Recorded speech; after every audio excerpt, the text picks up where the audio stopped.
Ayan, good day mga bossing. Ayan, 2 units po yung itetest natin ngayon. Ayan, bali kambal po yan. Ayan, bali i-grouping test natin ngayon. Sulatan muna natin target.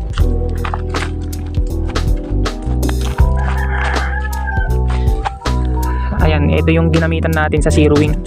Ito, bali dito tayo tatama. Ayan, sobrang liit lang yan, liitan lang natin. Ayan, bali ito yung una at pangalawa. Dito tayo puputok sa una. Ayan, bossing.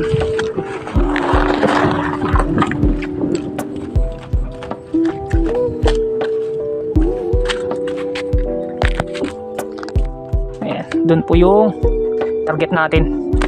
Ayan, bali ang gagamitin natin na bala is 7.93. Ayan, mas maliit lang sa 8mm. Bale, naunahin po natin eto.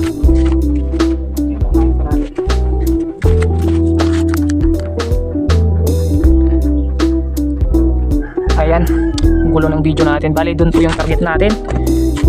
Ayan, medyo magulo yung video natin, pasensya na. Ayan, 1, 2, 3, 4, 5.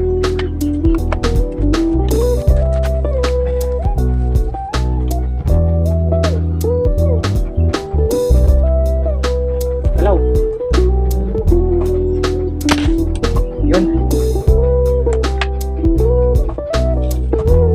1, 2, 3, 4, 5.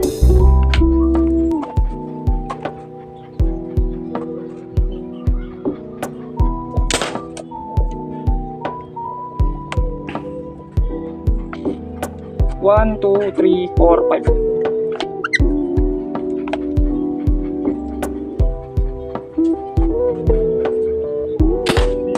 Ayun, yung isa naman gagawin natin.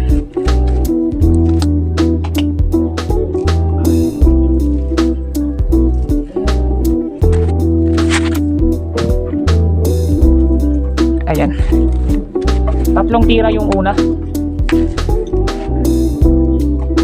1, 2, 3, 4, 5.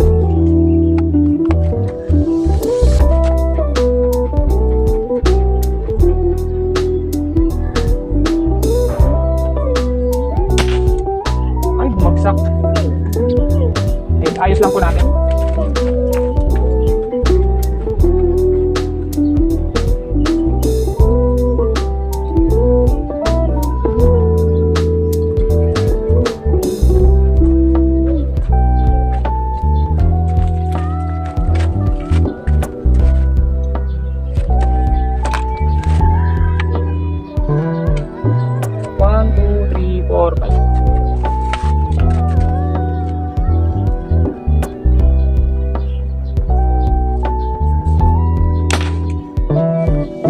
Nahuhulog na naman.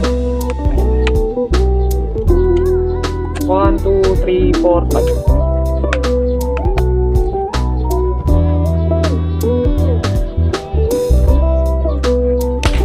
Ayan. Bali, check lang po natin yung katama. Ayan po yung unit. Tatlong putok lang. May lumisil na isa na bala. Ay, medyo magalaw kasi yung kamay natin. Pero hindi natin maiwasan yung magiging plier na bala mga bossing. Ayan. Tapos hindi pa nakafix yung kamay natin, yung unit. Ayan, yung unang patama natin is pumasok lahat. Ayan. Tatlo. Tapos ito, yung unang putok natin dito tumama. Ayan. Magalaw kasi yung kamay natin. Saka hindi natin maiwasan yung plier na bala natin. Minsan kasi hindi sakto yung pagpisil natin ng butane. Ayan, saka hindi talaga may iwasan yung mga bossing. Tapos yung pangalawa at pangatlo, ito, isa dito lang tumama. Ayan, bumawi tayo sa dalawang putok. Ayan bossing, all goods na po yung unit mo bossing. Ayan.